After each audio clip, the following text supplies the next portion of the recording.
Hello दोस्तों, स्वागत है आपके अपने यूट्यूब चैनल ब्रिजेंद्र एजुकेशन में। आज हाजिर हुए एक नई वीडियो के साथ। आज हम आपको इस वीडियो में क्लास 12 फिजिक्स का एक इम्पोर्टेंट क्वेश्चन कराने वाले हैं। आज हम जानेंगे प्रिज्म के अपवर्तनांक के लिए सूत्र का निर्धारण। आज हम करेंगे प्रिज्म के अपवर्तनांक के लिए सूत्र का निर्धारण। तो वीडियो को लास्ट तक देखना है और पूरा देखना है। आज बेहतर तरीके से, बिल्कुल सिंपल तरीके से प्रिज्म के अपवर्तनांक का सूत्र निकालने वाले हैं। ठीक है, चलिए करते हैं वीडियो को स्टार्ट। बस वीडियो को स्टार्ट करने से पहले लास्ट तक देखना है और पूरा देखना है। और वीडियो को पसंद आए तो लाइक और चैनल को सब्सक्राइब जरूर कीजिएगा और शेयर भी जरूर कीजिएगा। तो सबसे पहले जानेंगे हम इसकी संरचना के। अगर आपको डेरिवेशन बनाना है, समझे, इसकी संरचना के बारे में संरचना लिखनी आनी चाहिए। इसको हम, अगर आप डेरिवेशन इसके चित्र के माध्यम से जानेंगे तो बेहतर सिंपल तरीका होगा। अगर आप चित्र बनाना आ गया, आपको डेरिवेशन लिखना आ जाएगा। तो सबसे पहले बनाते हैं हम इसके चित्र और इसकी जानेंगे डेरिवेशन। तो सबसे पहले बनाना है, किसकी बात करें, प्रिज्म के अपवर्तनांक के लिए। तो सबसे पहले हम किसका चित्र बनाएंगे, प्रिज्म का चित्र बना लेते हैं। ये क्या हो गया, प्रिज्म। ठीक है, प्रिज्म बनाते हैं, अपनी कॉपी में बनाते जाइए मेरे साथ। प्रिज्म हो गया, ये क्या हो गया, प्रिज्म हो गया, जिसके दो अपवर्तक पृष्ठ होते हैं। ठीक है, प्रिज्म हो गया, जिसका नाम दे दें हम ए, बी और सी। क्या है, ए बी सी, एक क्या है, प्रिज्म है। इसकी बात कीजिए जहाँ पर ए आपका अपवर्तक कोण है। कहाँ पर क्या है, ए अपवर्तक कोण है। यहाँ पर क्या है, ए अपवर्तक कोण है। ठीक है, ए अपवर्तक कोण है। फिर इस प्रिज्म पर किसी एक रंग की प्रकाश किरण, यानी कोई भी एक प्रकाश किरण, इसको नाम दे दें हम यहाँ पर कोई भी एक प्रकाश किरण। देखिए प्रकाश किरण, इसको P और Q नाम दे देते हैं। ठीक है, क्या नाम है, P और Q। एक प्रकाश किरण PQ लेंस के अपवर्तक पृष्ठ, कौन सा पृष्ठ हो गया, लेंस के अपवर्तक पृष्ठ AB पर गिरती है। किस पर, लेंस के अपवर्तक पृष्ठ AB पर गिरती है। बस सिंपल बात, गिरती है। जहाँ पर अभिलंब, अभिलंब क्या होगा, इस पर आपने पढ़ा होगा कि अपवर्तन का सूत्र, कि जब आपतित प्रकाश और जब अपवर्तित प्रकाश, उसके बीच क्या किया जाता है, एक अभिलंब डाला जाता है। तो ये आपतित किरण क्या होती है, जो आप अपवर्तित किरण होती है, जो उसको जाना कैसा होता है, आपतित किरण क्या होती है, जाना अपवर्तन के बाद उसे जाना सीधा होता है, लेकिन क्या होती है भाई, अपवर्तन के बाद थोड़ा अभिलंब की ओर झुक जाती है। तो इस पर भी यही होना है कि आप क्या डालेंगे, इस पर एक अभिलंब डालते हैं। क्या डालते हैं, अभिलंब डालते हैं। इसको नाम दे दें हम एन और ई। एन ई क्या है, अभिलंब है, जिससे जो आपतित किरण है वो अभिलंब की ओर थोड़ी झुक जाएगी। कैसी हो जाएगी, अभिलंब की ओर झुक जाएगी और क्यू आर दिशा में सीधी चली जाएगी। कैसी हो, क्यू आर दिशा में क्या हो जाएगी, अपवर्तित हो जाएगी। तो क्या हो गया, इस पर डाला गया एक, क्या है, हमने क्या पढ़ी, एक माना एक प्रिज्म का, एक प्रिज्म की अपवर्तक पृष्ठ AB पर एक किरण पी क्यू डाली, कोई भी किरण की प्रकाश किरण क्यू डाली, जिस पर अभिलंब क्या है, एन क्यू ई है। एन क्यू ई अभिलंब है। फिर अभिलंब तथा आपतित कोण के बीच क्या, एक जो अपवर्तक पृष्ठ AB पर एक कोण बनता है, कौन सा, कोण I1, यानी आपतन कोण I1 बनता है। क्या बनता है, आपतन कोण I1 बनता है। ठीक है, तथा इसकी जो आप निकल चुकी किरण या अपवर्तित किरण, अपवर्तित किरण के बीच कौन सा कोण बनेगा, मान लेंगे R1 कोण बन जाएगा। अपवर्तक कोण होगा R1 हो जाएगा। ठीक है, अब और किरण कैसी लिखी, सीधी दिशा में। फिर क्या होगी, जो आपतित क्यू आर अपवर्तक पृष्ठ AB के लिए किसका काम, AC के लिए क्या करेगी, क्या आपतित किरण का कार्य करेगी। और ये क्या होगी, जो इस पर भी हम क्या डालेंगे, एक अभिलंब डालेंगे। फिर इस पर भी क्या डालेगा, एक अभिलंब डलेगा, जिससे क्या होती है कि आपतित किरण AC पर जो QR दिशा से आपतित किरण आई है वो अभिलंब से दूर हट जाती है। कैसे, अभिलंब से दूर हट जाती है और RS दिशा में चली जाती है। उस पर डाला गया अभिलंब को नाम दे दें कि NRM, एक अभिलंब हो जाएगा। तो क्या हो गया, जो अपवर्तक पृष्ठ AC पर डाला गया अभिलंब से जो किरण आई थी, कौन सी, QR किरण, वो क्या होती, लेंस से यानी अपवर्तक पृष्ठ AC से अपवर्तन के पश्चात क्या है, अभिलंब से दूर हट जाती है और RS दिशा में सीधी चली जाती है। जहाँ पर उसके लिए आपतन कोण की बात करें तो R2 क्या होगा, वहाँ पर आपतन कोण होगा, यानी अभिलंब और आपतित किरण के बीच बनने वाला कोण क्या होता है, आपतन कोण। तो वहाँ पर क्या होगा, R2 होगा। और अपवर्तन कोण निर्गत कोण क्या बनेगा, यहाँ पर I2 मान लेंगे। क्या मान लेंगे, I2 मान लेंगे। फिर क्या करेंगे, जो PQ किरण है, PQ किरण को अगर हम आगे बढ़ाएंगे, PQ किरण को आगे बढ़ाने पर तथा RS किरण को पीछे बढ़ाने पर, RS किरण को कहाँ पर, पीछे बढ़ाने पर वे एक बिंदु D पर मिलती है। कहाँ पर मिलती है, बिंदु D पर मिलती हैं। जहाँ पर एक क्या कोण बनता है, अल्पतम विचलन कोण डेल्टा बनता है। क्या बनता है, अल्पतम विचलन कोण डेल्टा बनता है। क्या बनता है, अल्पतम विचलन कोण डेल्टा बनता है, जिसे बाह्य कोण कहते हैं, बाह्य कोण कहते हैं। जिसकी तो इनकी स्थिति में यही जो बाह्य कोण अंतःकोण के योग के क्या होता है, बराबर होता है। यानी इनकी भी जो पी क्यू से विचलित किरण हुई है उसके बीच भी अलग अलग कोण बनेगी। यहाँ पर डेल्टा 1 बनेगा और यहाँ पर डेल्टा 2 बनेगा, जो किसके बराबर होगा, डेल्टा। यानी क्या करेंगे, जो बाह्य कोण होगा यानी अल्पतम विचलन कोण होगा, वो अल्पतम विचलन कोण होगा वो किसके बराबर होगा, डेल्टा 1 प्लस डेल्टा 2 के बराबर होगा। यानी दोनों किरणों के बीच जो विचलन हुआ है, इसके बीच डेल्टा 1, इसके बाद डेल्टा 2, और वो टोटल कितना विचलन हुआ है, कहाँ तक, बिंदु डी तक कहाँ विचलित हुआ है, टोटल क्या है, डेल्टा विचलन हुआ है। ठीक है, इस प्रकार आपका ये पूरा चित्र बन जाता है। तो हमने लिखना क्या है कि माना एक प्रिज्म ए बी सी है, जहाँ ए एक अपवर्तक कोण है, अपवर्तक कोण है। फिर क्या है, एक अपवर्तक पृष्ठ ए बी पर एक किसी प्रकाश की किरण पी क्यू को डालते हैं, जो पृष्ठ ए बी पर गिरती है। उस पर डाला गया एक अभिलंब, फिर क्या डालते हैं, आपतित किरण के बीच क्या डालते हैं, अभिलंब डालते हैं। तो उस पर डाला गया अभिलंब एन क्यू ई है, डाला गया अभिलंब क्या है, एन क्यू ई है, तथा उस पर बनने वाला आपतन कोण क्या होगा, I1 होगा, तथा उस पर और अपवर्तित कोण क्या होगा, R1 होगा, I1, और अपवर्तन कोण क्या होगा, R1 होगा। फिर क्या होती, वो एक किरण, जो आपतित किरण, वो अभिलंब की ओर झुक जाती है और QR दिशा में, यानी QR दिशा में अपवर्तित हो जाती है, जो कहाँ पर पड़ती है, अपवर्तक पृष्ठ AC पर पड़ती है, जो किसका काम करती है, आपतित किरण का काम करती है। और फिर इस पर डाला गया अभिलंब क्या होगा, MRE, यानी AC पर डाला गया अभिलंब MRE होगा, जिससे जो आपतित किरण कौन सी, QR, वो अभिलंब से दूर हट जाएगी और RS दिशा में सीधी निकल जाएगी, तथा उसके बीच कौन सा कोण बनेगा, आपतन कोण R2, तथा अपवर्तन कोण क्या बनेगा, I1 कोण बन जाएगा। फिर किरण PQ को आगे की ओर तथा RS को पीछे की ओर खिसकाने पर बिंदु D पर बनती है, जहाँ पर वो क्या होता है, अल्पतम विचलन कोण बनता है। वहाँ पर क्या बनता है, एक अल्पतम विचलन कोण डेल्टा बनता है, जो कि इनके बराबर होता है, जो पहली किरण PQ तथा दूसरी किरण RS के बीच जो विचलन जितना विचलित हुआ, उनके बीच PQ के बीच डेल्टा 1 और RS के बीच डेल्टा 2 विचलन होता है। उन दोनों कोणों के योग के क्या होता है, वह बराबर होता है। यानी बताओ, किसी भी त्रिभुज के बीच, यानी किसी त्रिभुज के बीच क्या होता है कि त्रिभुज के बीच बनने वाले, त्रिभुज के अंदर बनने वाले कोण बाह्य कोण के योग के क्या होते हैं, बराबर होते हैं। ये त्रिभुज के को बनने वाले कोण बाह्य कोण के योग के क्या होते हैं, बराबर होते हैं। तो ऐसी है, ये भी क्या होता है, यहाँ पर देख सकते हैं, यहाँ पर भी एक त्रिभुज ही बन रहा है और इसके अंतःकोण क्या हो गए, अंतःकोण I1 I2, और बाह्य कोण क्या होता है, लैम्डा, जो दोनों के योग के क्या होगा, बराबर होगा। ठीक है, बस इस प्रकार आपको भाषा लिख लेनी है। अब हम क्या जानेंगे, इनके सूत्र का निर्धारण। बिल्कुल सिंपल आसान तरीका, एक एक तरीके से देखते जाइए, सिंपल तरीके से देखते जाइए। तो देखिए, सबसे पहले हम देखेंगे एक आपतित किरण यानी अपवर्तक पृष्ठ AB के लिए क्या लिखेंगे, सर्वप्रथम कैसे देखें, जो हम तरीका बता रहे हैं वो सिंपल तरीका। सर्वप्रथम अपवर्तक पृष्ठ AB से, ठीक है। अब देखेंगे सर्वप्रथम अपवर्तक पृष्ठ AB से, तो अपवर्तक पृष्ठ क्या है, AB है। अब बात हमने हाल पहले बता चुका हूँ कि जो बाह्य कोण क्या होता है, अंतःकोणों के योग के क्या होता है, बराबर। किसी त्रिभुज में बाह्य कोण अंतःकोणों के योग के बराबर होता है। तो यहाँ पर बाह्य कोण देख सकते हैं I है, और इसके बीच यानी जो अपवर्तक पृष्ठ AB पर बनने वाले कोण है लैम्डा 1 और R1, तो किसके बराबर होंगे जी, I1 के बराबर क्या होंगे, लैम्डा 1 और R1। तो हम लिख देंगे कि जो I1 बराबर होगा, जो क्या करें, डेल्टा 1 प्लस क्या होगा, R1 हो जाएगा, और इस R को I के पास पहुंचा देंगे तो क्या होगा, डेल्टा बराबर क्या हो जाएगा, I1 माइनस R1 हो जाएगी। इसको नाम दे देंगे हम समीकरण 1। ठीक है, इसी प्रकार आप देखें कौन से, अब अपवर्तक पृष्ठ AC से, तो क्या लिखें, अपवर्तक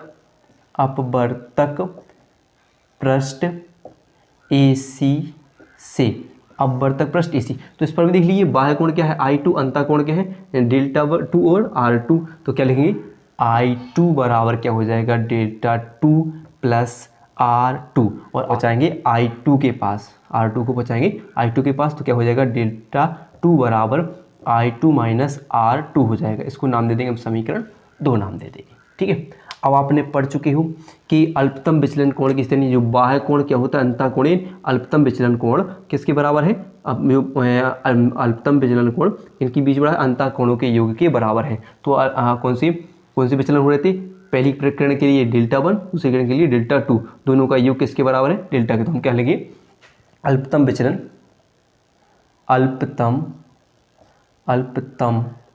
विचलन की स्थिति से तो क्या थी, अल्पतम विचलन की स्थिति क्या थी, किसके बराबर थी वो, कि जो डेल्टा बराबर किसका था, डेल्टा 1 प्लस डेल्टा 2 के बराबर हो जाएगा। तो हम क्या रखेंगे, अब मान रख देंगे। तो कैसे मान रखेंगे कि हम क्या करेंगे, डेल्टा 1 की जगह डेल्टा 1 का मान, डेल्टा 2 की जगह डेल्टा 2 का मान रख देंगे। तो रखेंगे तो डेल्टा बराबर क्या हो जाएगा, डेल्टा 1 की जगह क्या लिखेंगे, I1 माइनस R1, और डेल्टा 2 की जगह रखेंगे प्लस, क्या रखेंगे, डेल्टा 2 की जगह I2 माइनस R2 रख देंगे। अब क्या करेंगे हम, I2 को I2 के पास और R1 को R2 के पास। तो हम क्या करेंगे कि I के पास पहुंचा देंगे। तो क्या होगा, I1 इस साइड आएगा तो किसका हो जाएगा, किसका है, प्लस का है, तो इस साइड भी आएगा, किसका हो जाएगा, प्लस का हो जाएगा। और किसका चिन्ह लगा देंगे बीच में, माइनस का। ये अंदर जाएगा, देखिए कि R1 किसको माइनस माइनस क्या हो जाएगा, प्लस हो जाएगा, क्या हो जाएगा R2। और ये चिन्ह जो यहाँ से यहाँ तक गया तो किसका हो जाएगा, प्लस का, और ये आगे वाला चिन्ह किसको कर देगा, ये माइनस में कर देगा। तो किसका चिन्ह आ जाएगा यहाँ पर, माइनस का आ जाएगा। तो ये दोनों किस में हो जाएंगे, प्लस में। और ये है वही स्थिति, देखिए अब यहाँ से माइनस का गुणा कर लीजिए, ठीक है। तो अब क्या हो जाएगा, हमने चिन्ह पलट लिया। अब कैसे नाम दे देंगे हम, समीकरण 3 नाम दे देंगे। क्या नाम दे देंगे, समीकरण 3 नाम दे देंगे। इसे आप अच्छे से लिख लीजिए, ऐसे नाम दे देंगे हम, समीकरण 3 नाम दे देंगे। अब देखना है आपके लिए एक चतुर्भुज, और आप यहाँ से देख सकते हो चतुर्भुज आपके लिए क्या दिख रहा है, देख सकते P, देखो कि QARE इसमें क्या है, एक चतुर्भुज है। तो क्या लेंगे, चतुर्भुज कौन से, QARE से, चतुर्भुज QARE से। तो आपने पढ़ा हुआ चतुर्भुज के चारों कोणों का योग कितना होता है, 360। किस कोणों का योग कितना होता है, 360 होता है।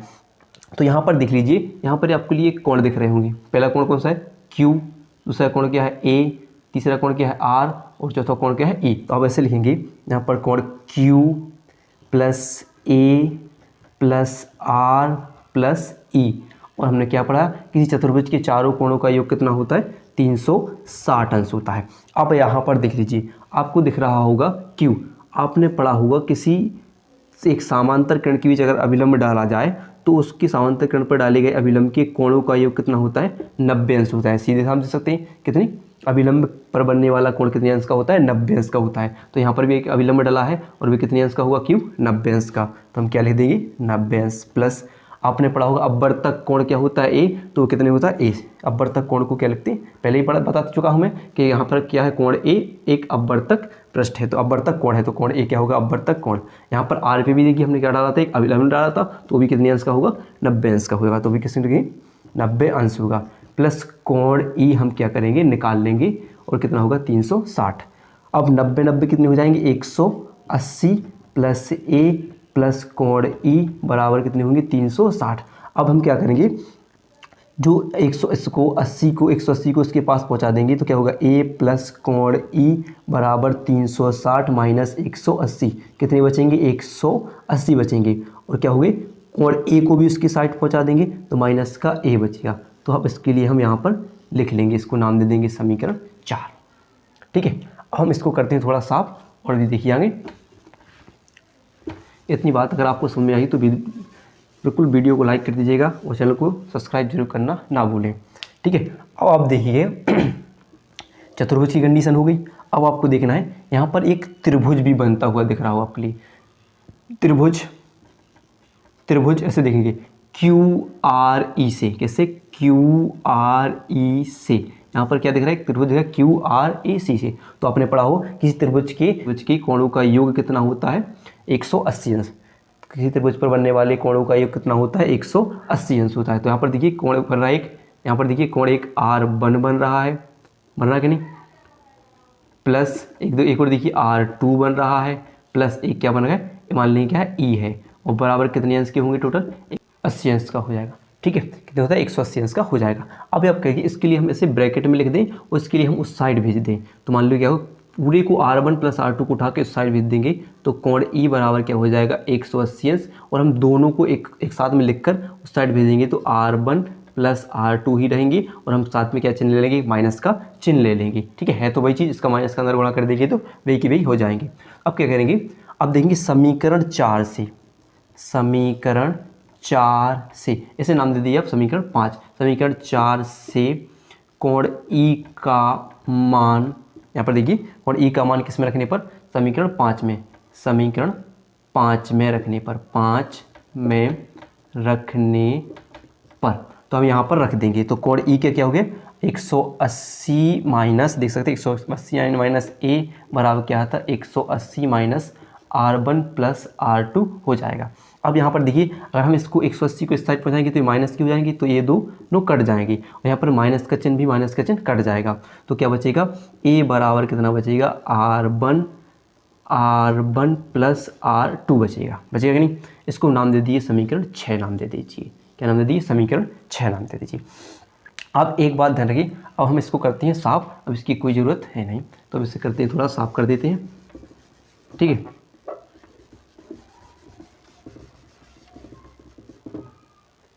अब देखिए एक अल्पतम विचलन की स्थिति में बात की जाए कि अल्पतम विचलन की स्थिति में, इसको बाद आप स्थिति में इसे आप अच्छे से ध्यान रख लेना, अल्पतम विचलन की स्थिति में जो इसके बीच बनने वाले कोण हैं, जैसे जो आपतन कोण क्या होंगे, आपतन कोण निर्गत कोण के बराबर होगा, यानी जो I1 है, इसको आप ध्यान रखेंगे, जो I1 है वो बराबर होगा I2 के, और टोटल बराबर किसके हो जाएंगे, दोनों I के बराबर हो जाएंगे। इसी प्रकार आप ध्यान रख लेना कि जो अब दूसरा कोण भी इस प्रकार R के लिए भी वही होगा कि जो R1 बराबर होगा किसके, R2 के, और टोटल बराबर किसके हो जाएंगे भी, R के, यानी अल्पतम विचलन की स्थिति में आपतन कोण निर्गत कोण के बराबर हो जाता है। ठीक है, तो और भी ध्यान रखिए, जो डेल्टा बराबर किसका होगा, डेल्टा M के बराबर हो जाएगा। हम इन कंडीशन के लिए हम रखेंगे।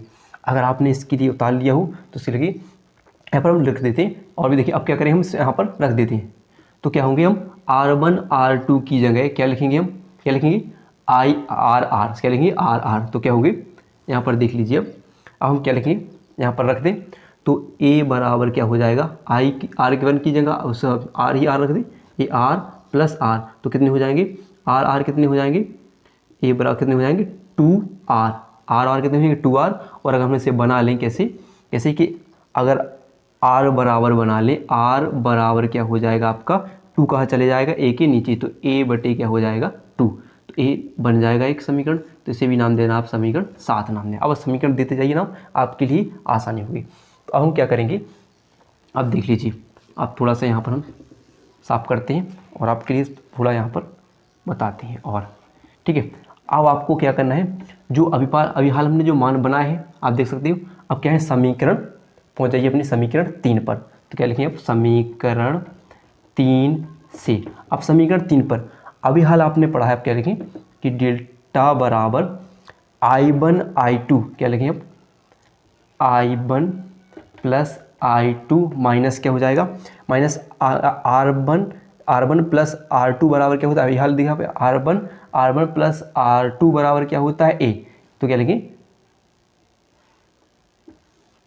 R1 + R2 की जगह क्या लिख दिए, हम A लिख दें, यानी कि किससे लिखा हमने, समीकरण 6 से, किससे लिखा हम, समीकरण 6 से। क्या समीकरण 3 में जो मान रखा, समीकरण 3 में कहाँ से मान रखें, समीकरण 6 का मान रखने पर, समीकरण 3 में समीकरण 6 का मान रखने पर, तो क्या हो गया, जो R1 + R2 की जगह क्या लिख दिया हमने, A लिख दिया, तो यहाँ पर हमने A लिख दिया।